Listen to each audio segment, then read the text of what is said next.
magbibigay ako ng isang halimbawa ng pagdidibosyon or kung ano ang didibosyonan ninyo.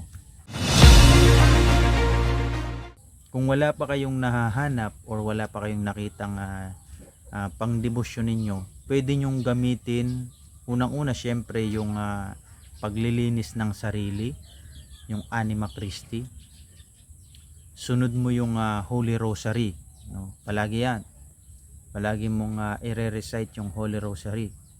Okay? Pwede mong dagdagan ng Salmo 91. Okay? Or pwede mong idagdag yung Efeso 6, 10 hanggang 17. Pwede mong idagdag yun bilang baluting pandigma. Okay? Yun lang palagi yung gawin mong debosyon.